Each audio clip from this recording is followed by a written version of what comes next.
Yeah. Okay, so we are recording now. So Liz. Yeah. Hi, everyone. My name is Liz Harris. I am the Events and Marketing Coordinator for BikeWalkKC. In normal times, I throw parties and put stuff on Facebook. And in these very abnormal times, I am hosting your Zoom meeting today. We've got a few more people still joining us who just registered this afternoon, so we'll take a slow start to this. If you are not familiar with BikeWalkKC, though looking at your faces in the guest list, I think most of you are. We are a advocacy and education organization that supports safer streets and places for people throughout the Kansas City metro. So we serve all of the 5 counties in this area. We do lots of education with young people and with adults. We advocate for things like Vision Zero and complete streets and big sidewalks and lots of bike lanes and lots of places for people to use active transportation to get around.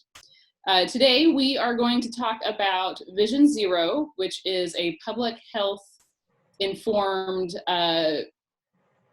strategy to address safer streets and to eliminate traffic deaths, which is a big and scary concept for a lot of folks. So we're going to talk about that today with Michael Kelly, who is our policy and advocacy coordinator, policy and advocacy manager at BikeWalkKC, and with Ashley Hand, who is the founder of CityFi, as well as a vice chair on the KCRTA board, and also a board member of BikeWalkKC. And with that, my part's over, and we're gonna let Michael and Ashley take it away. All right. Thank you, Liz. And again, everyone, welcome. As we're talking, feel free to drop in questions in the chat, and we'll try to get through all of them before our time is up. But really quickly, as Liz explained, I'm the policy manager for BikeWalkKC, and that basically means that I work to help communities identify plans, policies, and projects to improve the built environment and make their streets safer for everyone, particularly cyclists, pedestrians, those with limited mobility, and transit users. And so Vision Zero is one of our top policy priorities for 2020. And so Tuesday is going to be a very, very interesting day for us. With me again is Ashley Hand, and we're very fortunate to have her speak with us this afternoon. So Ashley, the first question, and you're welcome to add in a little bit more about yourself before you answer this, is for people who may not be familiar, can you give a very basic overview of the idea of Vision Zero and a little bit of background about it? Yeah, absolutely. So Ashley Hand, I want to start by saying that I think Vision Zero is a policy framework that cities have been adopting all over the world, but it isn't much of a departure from the priority of putting people first in our streets. So I think that's really important. And the key premise of Vision Zero is that traffic violence is entirely preventable. Most of crashes that do occur are due to human error or poor judgment. And we see the equivalent of about a 737 dropping out of the sky every single day in this country, with nearly 40,000 deaths a year. And while our cars are getting safer, our streets are not. So the opportunity with Vision Zero is to set a very clear policy framework around working towards 0 deaths by a certain point in time, leveraging data to understand how and where we should be responding and with what tools in our toolkit, and then holding ourselves accountable to that. So it's looking across multiple disciplines. It's not just about design and engineering, it's about policy and rules around roadway speed and things like that. And it's enforcement too, but it's really about shifting our priorities and our public right-of-way to a better balance and more equitable approach to all road users, not just designing our roads for cars or our sidewalks for people, but really understanding that there are multiple road users that need to be protected in our public right-of-way. Excellent. Oh, Yeah. And I will introduce myself a little bit more. Sorry, I probably should have started with that. But so as Michael mentioned, I'm a boomerang. This is my second time back living in Kansas City. I'm not originally from here, but my husband is, and we moved here in 2010. The first time. I'm an architect, but I also am a community advocate. I've been very involved in kind of urban issues, whether it's sustainability or public education. And I took a very unusual opportunity to work for Mayor Sly James as his first Chief Innovation Officer. And that really put me into the public sector in a very different way. And I continued that work with a fellowship in Los Angeles, where I developed the vision for a future of shared and autonomous vehicles for the city of LA. So that's where I got really heavily invested in kind of the future of mobility and what's happening in our cities. And so my company is CityFi, and what we do is work on what we call urban change management, recognizing that there's a lot of technological innovation that's occurring right now, but there's disproportionate effects on different communities. And often those advances have unintended consequences. So how do we adapt our cities in the digital age to ensure that we're focusing on our desired outcomes around community, economy, as well as sustainability? And so I work with cities all over the country, but I was thrilled to have the opportunity to come back to Kansas City to work on the airport, among other projects, and have been part of KCRTA for about 1.5 years now, and BikeWalkKC for nearly 1 year now. And I'm really excited by the momentum in Kansas City around thinking differently about one of the biggest assets we have, which is our public right-of-way. Thank you for that explanation, Ashley, and we are very fortunate to have you on our board as well. So to get a little bit more into some of the details of Vision Zero as a concept, one of the things that the Vision Zero network kind of explains in sort of their overview of Vision Zero are the ideas of the 4 E's. So for everyone here, would you be willing to give a little bit of an explanation on the 4 E's of Vision Zero? Oh man, 4 E's. Okay, you're quizzing me. Well, I know education is one of them. Enforcement's another one. Engineering, I would imagine, is probably one of them. And now, environment. It would be design. Equity. Oh, well, yeah. I should have started with that one. All right, so that quiz I failed. But it is this idea that it's a multidisciplinary approach. And I think that is really key. It's also part of why many cities have struggled to consistently move the needle towards Vision Zero, because it takes a sustained political commitment. Because it's multi-disciplinary, it does take roadway design, it takes regulators to change rules around the road, it takes community members better, to behave better when they are out on the road, not putting other people at risk. And so it takes a very sustained commitment. So that's where some of the challenges that we've seen around that. But yet there are great examples of cities that have had substantial progress in attaining these goals and transforming this paradigm. And I think key to that is, recognizing that we have a lot more data at our fingertips in cities, and a data-driven approach can be a much more efficient way to prioritize the limited resources we have to spend on infrastructure and services. And a good example of that is the city of Los Angeles, where they have 15 council districts. So if we think it's complicated here in Kansas City, it's even more complicated there, and there's no at-large representation. So talk about fiefdoms, right? Everyone wants a piece of the pie for their constituents because that's who they're there to represent.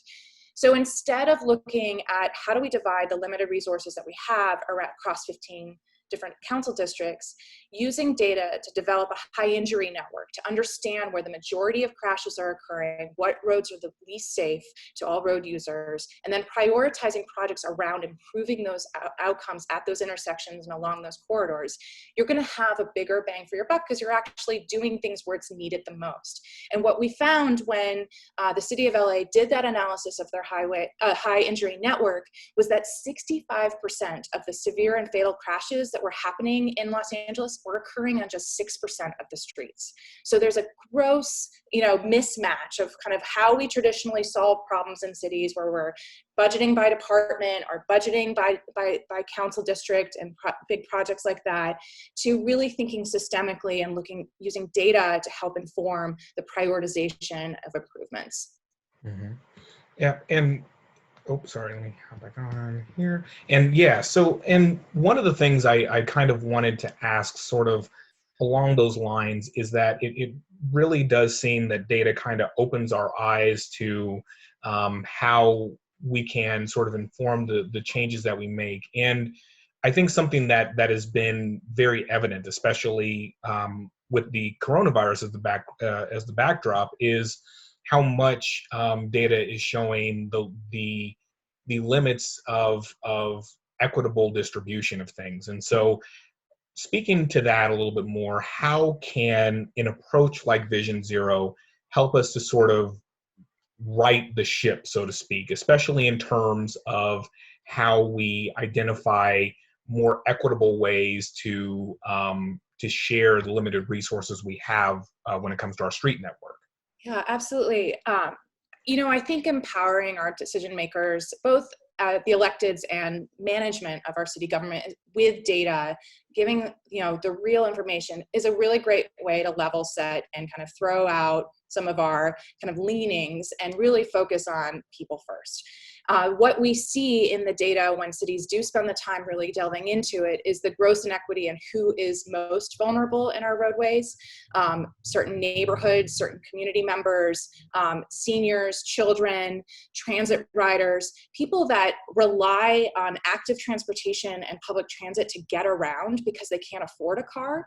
Mm-hmm. Those are the folks that are most impacted by roadway violence. And I think that's something that, as people have started to unpack that data in their cities, they start to realize, okay, well, wait a minute, this is a huge issue, because it isn't just about, we need to get people where they need to go as quickly as possible, but safely. And I think that's something that, shifting that mindset that we design roads for speed, to thinking about accommodating all roadway users in a way that puts their life and safety first, as well as the quality of experience. I have 3 children in downtown Kansas City, generally a walkable neighborhood, more or less, but there are constantly places where there's conflicts with me as a pedestrian and drivers, and frankly, I am going to lose every single time. Mm-hmm. And so I think when it comes to understanding who is impacted and where that's occurring, we can be more precise in the types of things that we're doing. And there are organizations, and at the federal level, they're even funding work to do a better job of kind of closing the loop. So yes, it's one thing, do the initial analysis, understand where the problems are, make a decision to do some type of intervention. It could be a roadway diet, it could be changing the configuration of an intersection, it could be changing signal timing, any number of options. But then going back and evaluating the effectiveness of those different interventions. So, really becoming more scientific about how we respond to things, because cities and neighborhoods are very dynamic, and not every single neighborhood or block requires the same level of intervention. Sometimes it's as simple as better signage and lighting, and I think those are the types of things that getting to the data can help us avoid costly missteps or over-design, as well as ensuring that we're really fixing the problem for people. Absolutely.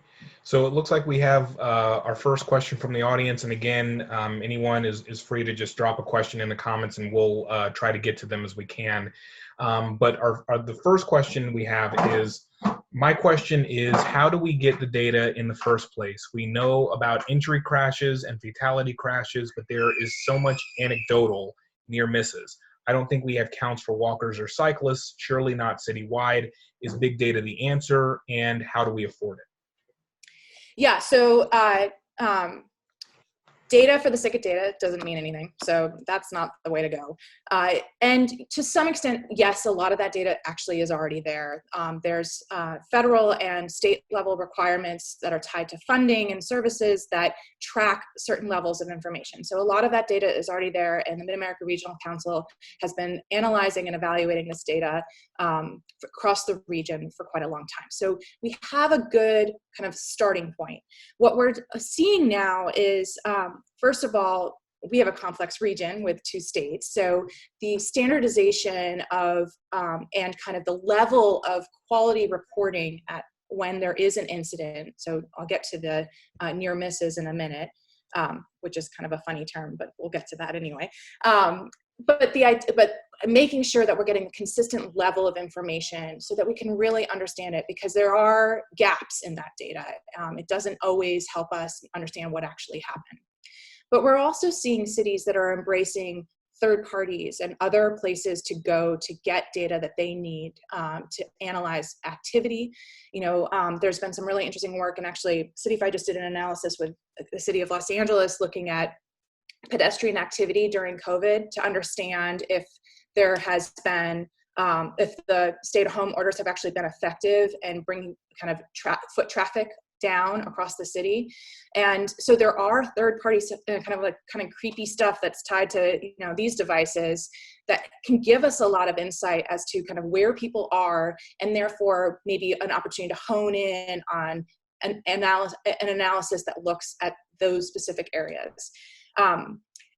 I do believe BikeWalkKC actually has been promoting an app where you can share information about things that are happening on the sidewalks and things like that in terms of walkability.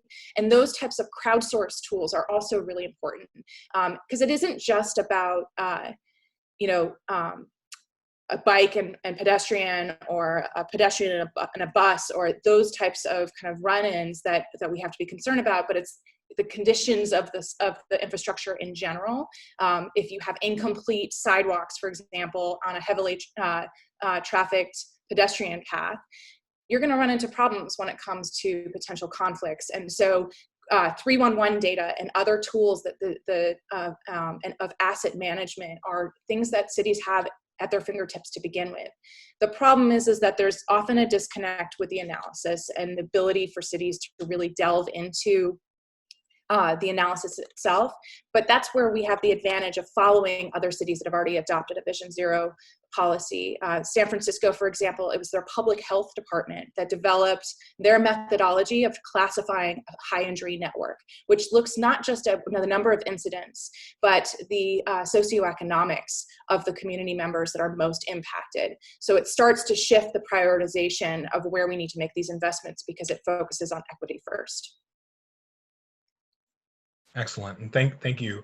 The next question that we have from our audience is, of all the various stakeholders, who is most receptive to data, and conversely, who is most resistant to data? For example, I can imagine city staff and planners are responsive to this kind of data, but do key city council members believe the data? Do NIMBY neighbors believe data? How do we reach those for whom gut feel is more important than data? Oh, Andrew, I like the question. That's, yeah, there's the NIMBYs, and then, as Mayor James used to call them, cavemen, the citizens against virtually everything. And I do believe that data is a powerful tool, but we have to recognize that there's also flaws in the data. There are inherent bias to data sets, right? So if you don't have a cell phone, you are not being kind of part of that data pool that's being shared. If you don't know or don't use 311 to report conditions in your community, that's not being monitored. When Boston did a big analysis of their 311 apps and tools, they found that there were huge gaps, that the communities that were more well off were reporting very heavily, but the neighborhoods that perhaps needed the best representation from City Hall were not showing up because there were gaps in the data. So understanding that there are limitations to even good data sets is important. when it comes to navigating the various the stakeholders, storytelling becomes really important. And I think, when we have organizations like BikeWalkKC and KCRTA and our MPO looking at kind of what the narrative is as well, that can be an effective way of translating data points into human stories. Because I think one thing that is really essential to Vision Zero is that it's at that human scale. This is getting out of vehicle versus bicycle versus bus and really thinking about the user, the person. And so collecting those narratives around that is really essential. And I know BikeWalkKC has done some really great storytelling.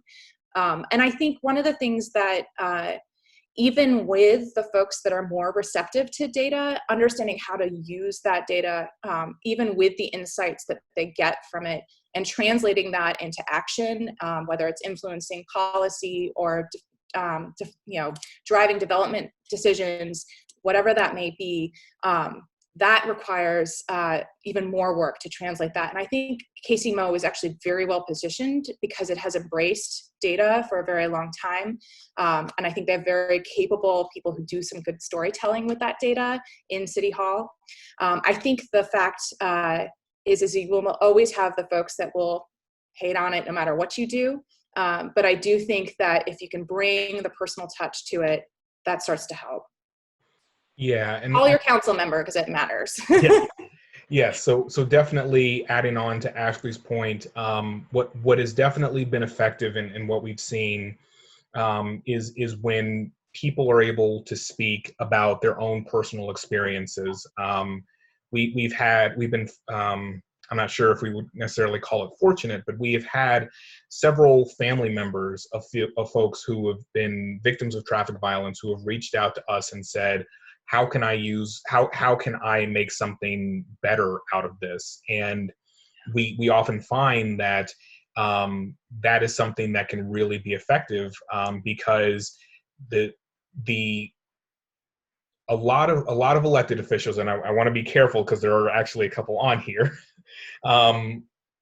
do absolutely pay attention to the data, but what they will tend to remember is the story about the little girl who didn't feel safe being able to walk on her sidewalk, or the mother who lost her child to a car crash.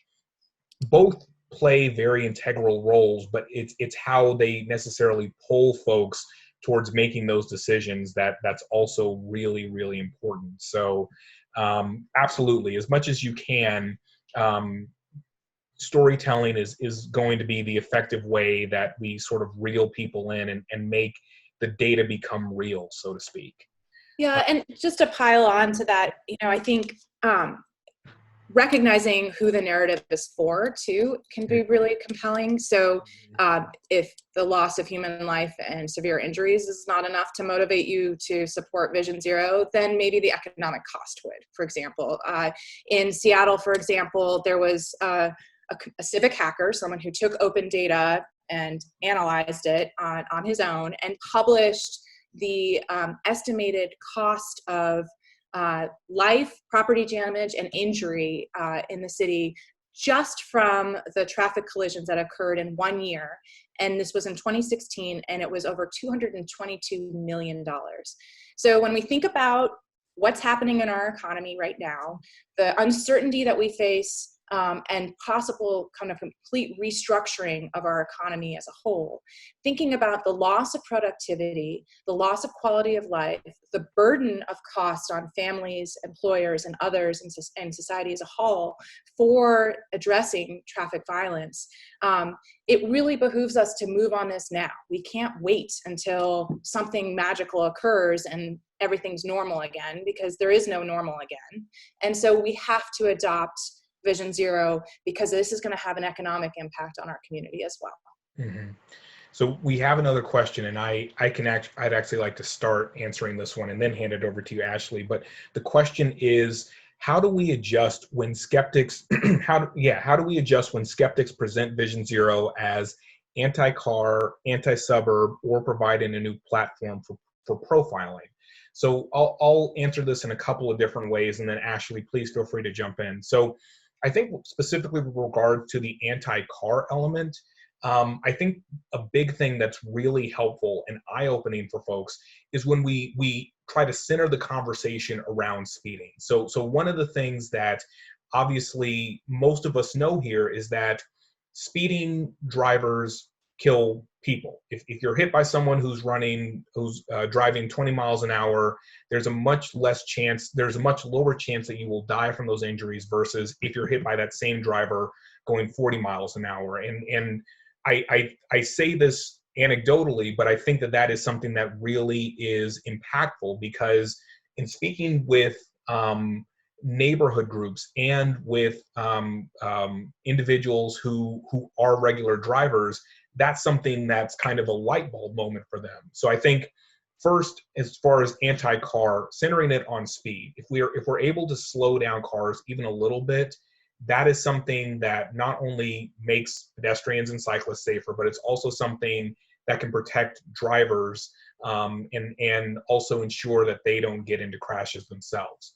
With regards to the element about profiling, this is something else that has been a bit of a struggle at times for Vision Zero, because one of the tenets that it argues for is enforcement, and so that's part of the reason why the equity element is really important, and I think why having a task force that is specifically compiled of people who would otherwise be the targets of that profiling is really important. So as much as we can, our job beyond advocating for the adoption of the resolution is for ensuring that those voices are brought to the table. So the voices of the youth, the voices of neighborhoods that are east of Troost. And if that does happen, then those are all things that are important. So I want to let Ashley jump in, and then there are a couple other questions that we want to kind of speak to as well. Yeah, I mean, I think enforcement is highly problematic because it's a culture change, but it also has major ramifications in our communities. So I think one thing that just to say about enforcement is that I think that is kind of the lowest of all of the E's in terms of kind of where you can start. You know, engineering, making our roads slower just by making them more narrow, actually, from a driver's perspective, is much more enjoyable when you have a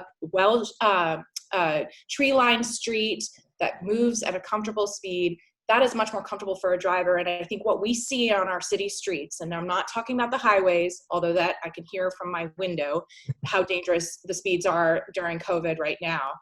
But what we find is that people are speeding so much right now on our city streets that they are creating more congestion as a result of that, right? Because they are driving at a speed and putting more cars in tighter places than the roads are actually designed for.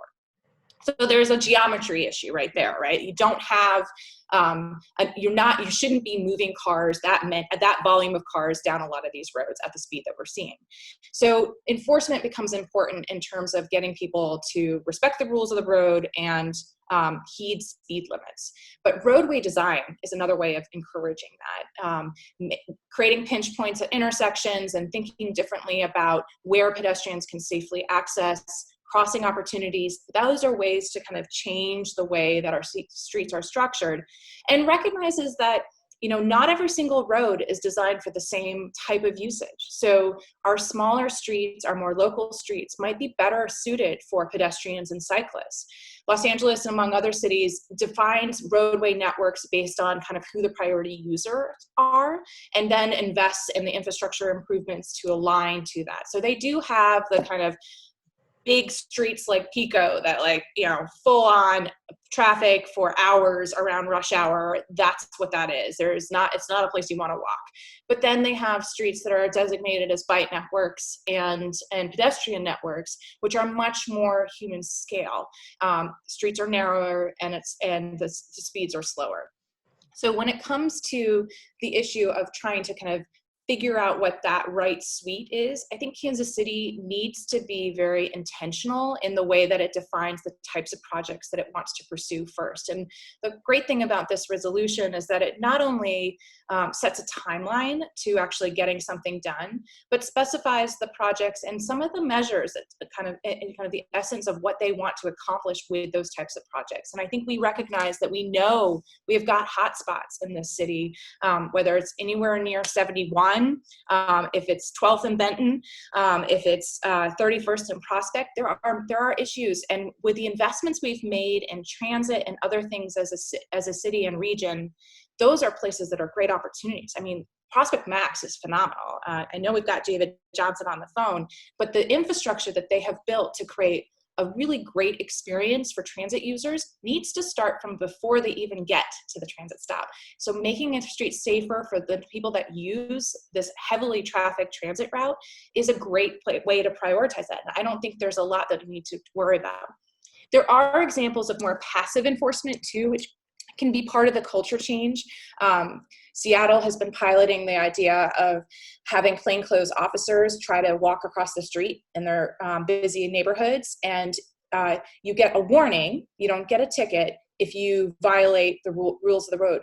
But and as a common pedestrian, I find a lot of people don't seem to know the rules of the road. They don't know that you have to yield to a pedestrian, or at least they don't observe it. And so having those folks out there to kind of provide that gentle reminder is a step shy of full-on enforcement, but certainly can make you more aware of what you're doing. And sort of building off of that, there was another question that came in the comments that said, this is an interesting time for transportation in general. And that for New York City, one of the trade-offs of this COVID-19 is that there are budget cuts that are forthcoming to deal with the economic crisis that has been created by this. So could you speak more about how Vision Zero is even more important given the current crisis? Absolutely. So I don't think we know what the mobility winners will be post-COVID. We've seen companies shutter left, right, and center. Business models around micromobility services like e-scooters and e-bikes are a little flawed to begin with. They require a certain number of activities per each scooter to actually be able to break even.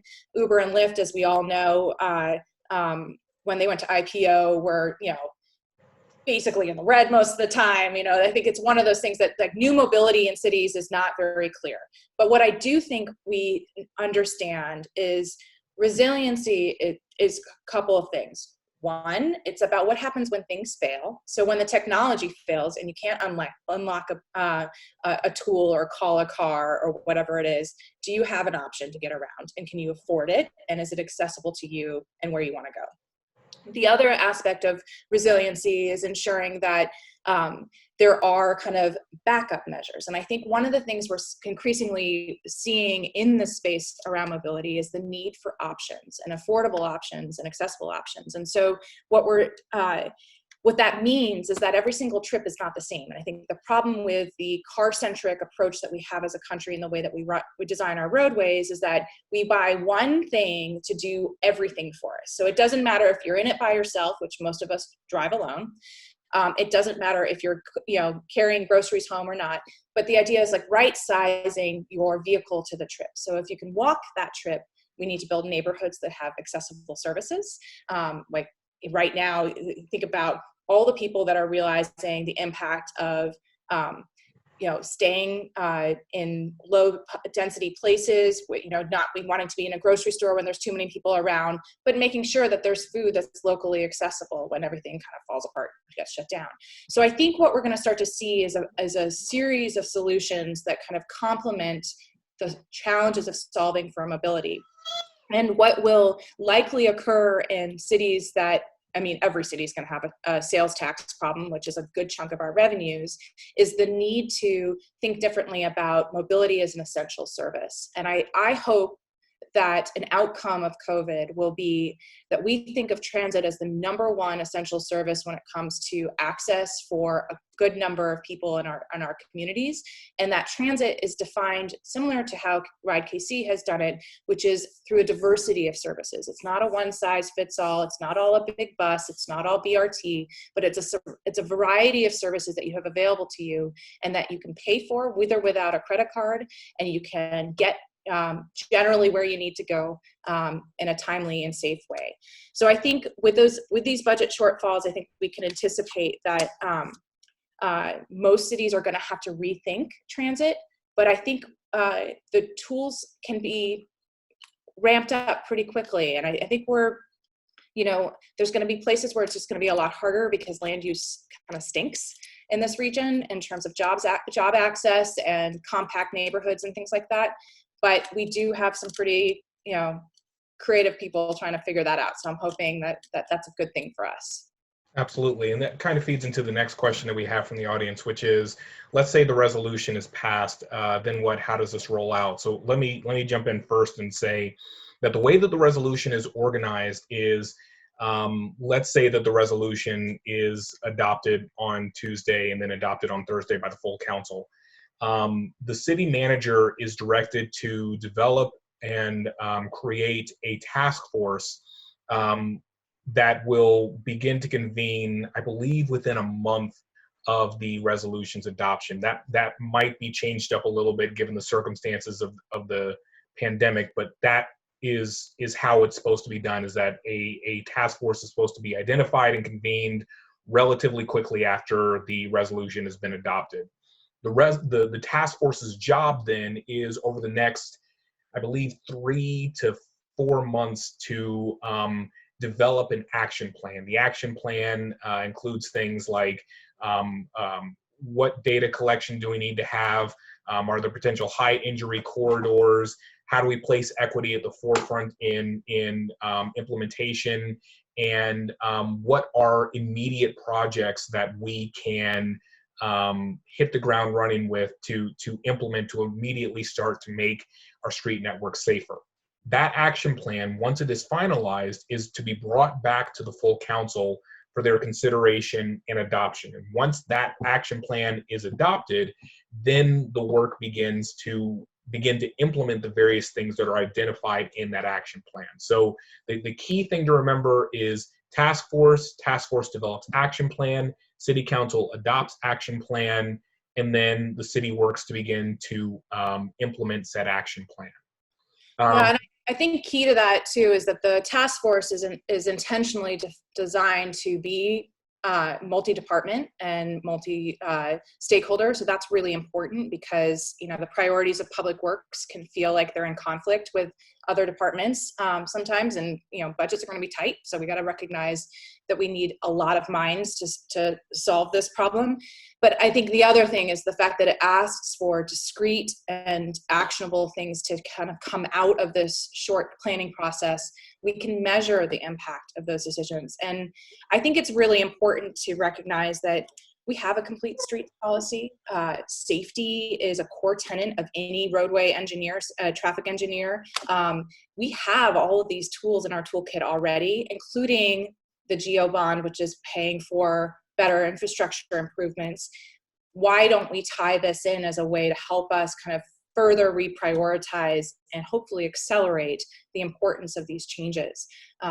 Even just things like the open streets resolutions that went through council the other week, just getting rid of the beg button in this city is a huge win, right? I mean, there are lots of ways to kind of reprioritize people in streets, and putting the pedestrian first by not making them push a button to get a walk signal is a pretty simple one. Yeah, thank you. And apologies if you hear some random noises in the background. My daughter has joined us. So She can't build a sandcastle. Yeah, so another question that we have here is, what are the big objections we're hearing about the Vision Zero resolution? Too expensive, too anti-car, if it is all apple pie and motherhood, i.e. just don't speed.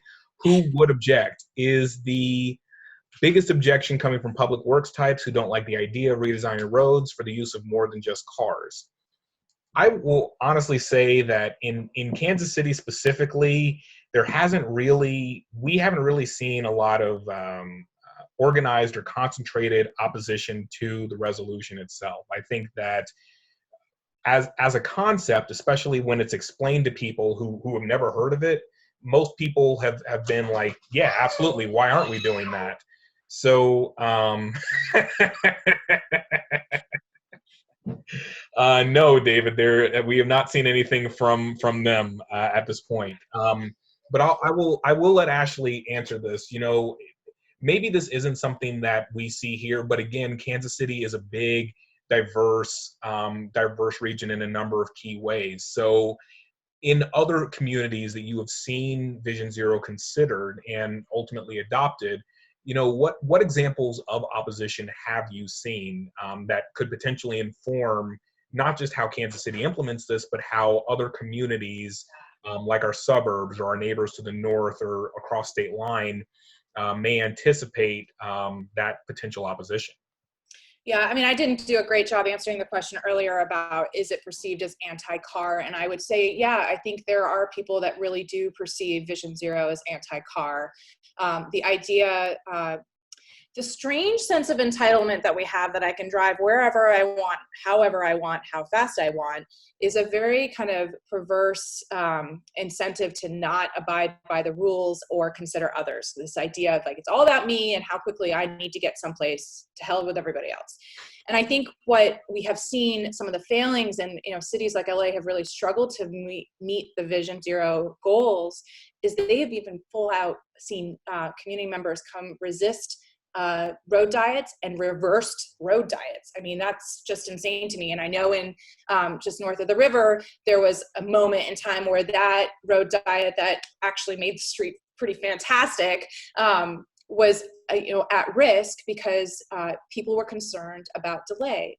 But what happened was, in these cities where you kind of leverage multiple tools, for example, yes, you do a road diet, but maybe you adapt the signal timing so that it actually keeps free-flowing traffic instead of it being that you drive a block and stop. And I live in downtown, and on the weekends, if you're in a car, good luck trying to get down a street without trying to stop at every single red light. And as a result of that, I see people blow through intersections all the time. But if there could be a more adaptive signals, which that technology exists, signal timing is something that we can fix today to some extent. Those are things that we can kind of work together to kind of address the movement of people that are active and more vulnerable with the movement of cars. And I think it is a culture, it's a culture change, right? It's recognizing that there's a lot to see in Kansas City, and blowing through neighborhoods, cutting through neighborhoods is not the way that we want to design quality places to live.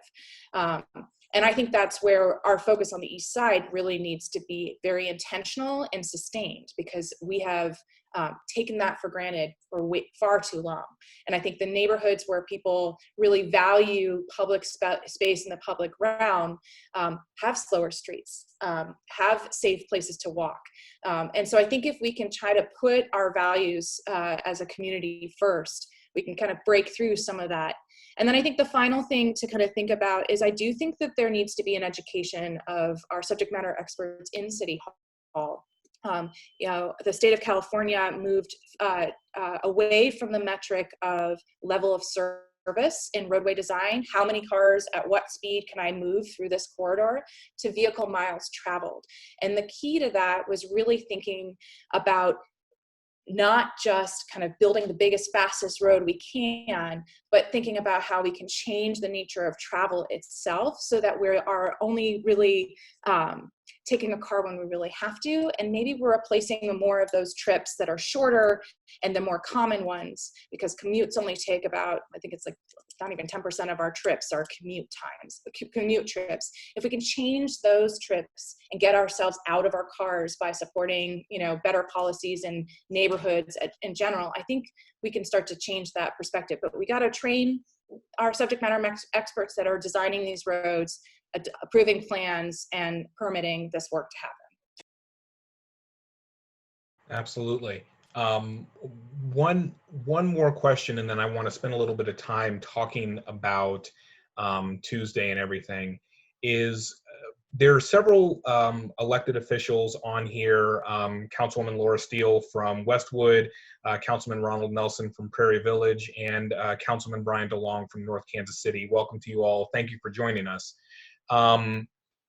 Something that has been discussed in some other places is there a possibility to develop a regional sort of Vision Zero approach? And if so, what does that kind of look like? And are there models that we can look to get an idea of sort of cross municipal collaboration on something this important?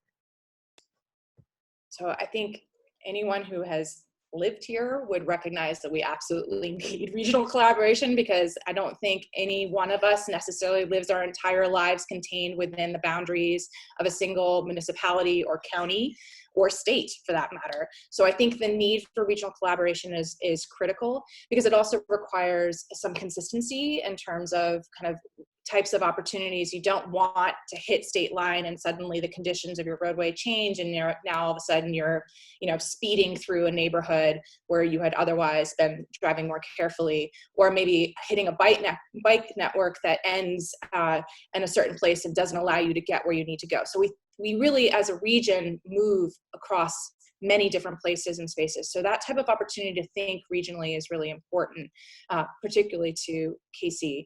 I do think that the Mid-America Regional Council, I'm going to put a little plug in here, there is a Vision Zero Summit coming up in October. It may be virtual, maybe in person, but it is an opportunity to kind of continue this conversation across many different cities. And I think those are the type of convenings that we need to continue to see, because I don't think this is very far from, the values that all of us hold within this region. Maybe it's just me being a little narrowly focused, but I do think we put a high value on quality of life and community in this region. And this is a critical element, because if you can't access schools, work, healthcare, groceries, toilet paper, whatever it is that you need safely, in a way that promotes your own health, and a term that we used, that I coined with the digital strategy for LA, was transportation happiness, that quality of life is really critical. So I do think it's really important for us. And then at a most basic level, it's about that data exchange, sharing that information. Maybe we don't all agree on the policies or the how, but the data, that standardization across the region can be very helpful when it comes to understanding the need to prioritize improvements and then coordinating services.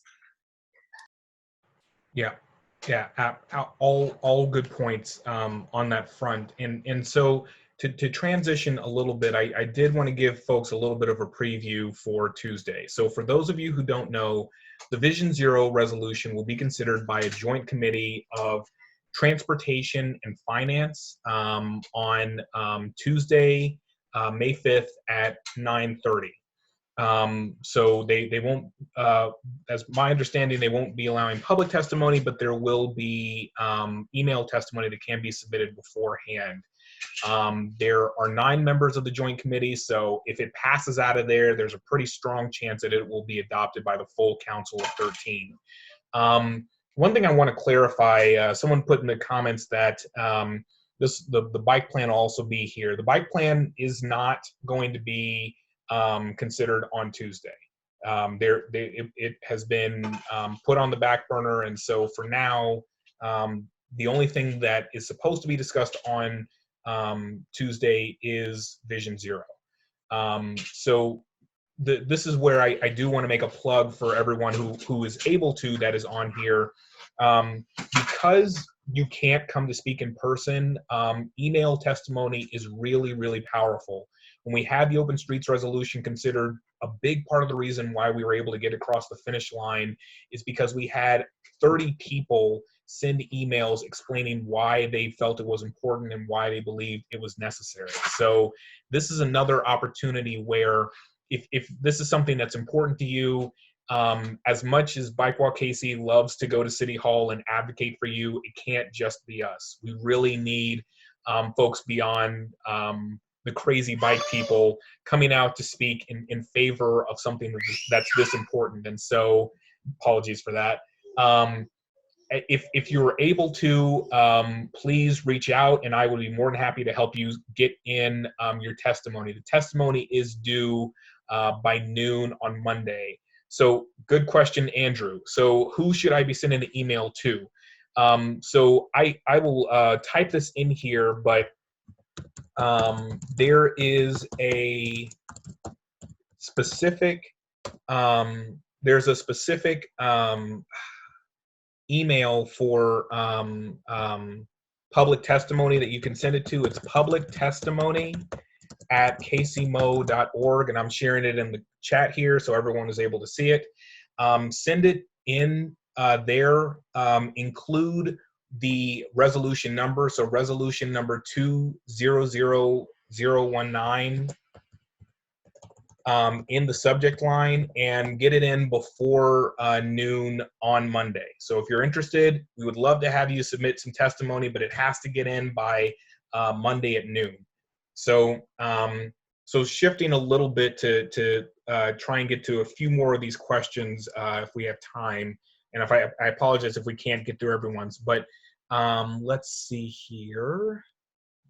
So since we are on here, I did want to go on ahead and address this one issue about the bike plan. So Vision Zero is actually proposed as one of the things to be considered under the bike plan, and so I think that's about the extent of the connection between the two. I don't think that most people who have been following things are even familiar with Vision Zero, and the ones that do ask enough questions and they understand the significance of it, that they're not opposed to trying to get it implemented. So whenever an opportunity comes and we know more information about the bike plan and when that's coming up for City Council, we'll probably try to do a similar event to this to answer questions and to do that sort of thing. But for now, just for everyone who is on the call, it will just be Vision Zero on Tuesday.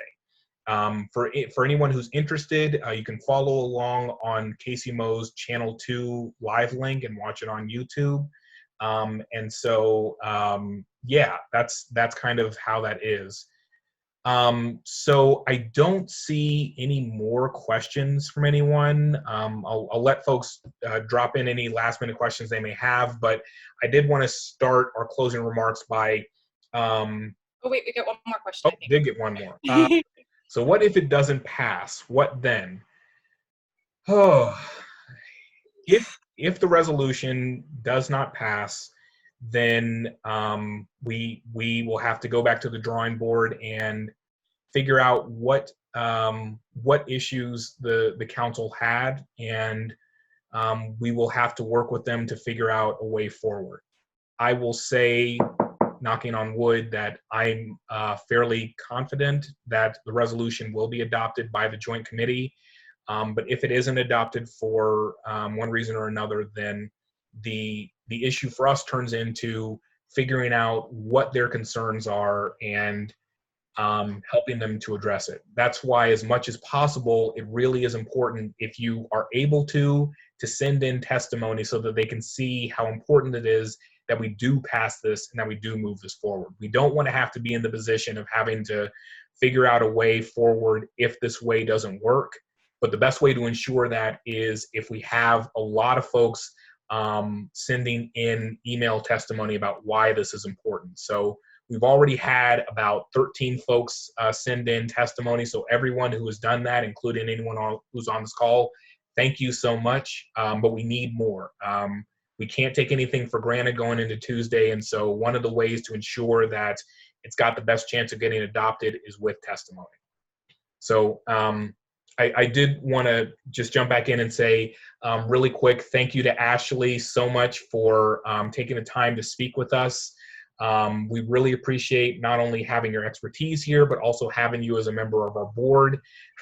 Thank you to Liz for helping to get all of this organized. She is awesome, and I'm also lucky to have her as a coworker. And thank you to everyone who was able to attend. I know that there are a million things you could be doing, a million things you could be drinking on a Friday at 5:30, but we're glad that you're sitting and drinking with us. So, with that, I wish you all a happy weekend. Encourage all of you to reach out.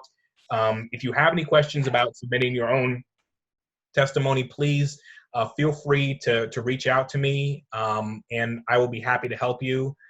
We will do our best to get the recording of this done and shared with everyone. So just be on the lookout for that. So with that, I will say thank you to everyone, and have a good weekend. Let's get Vision Zero done in Kansas City.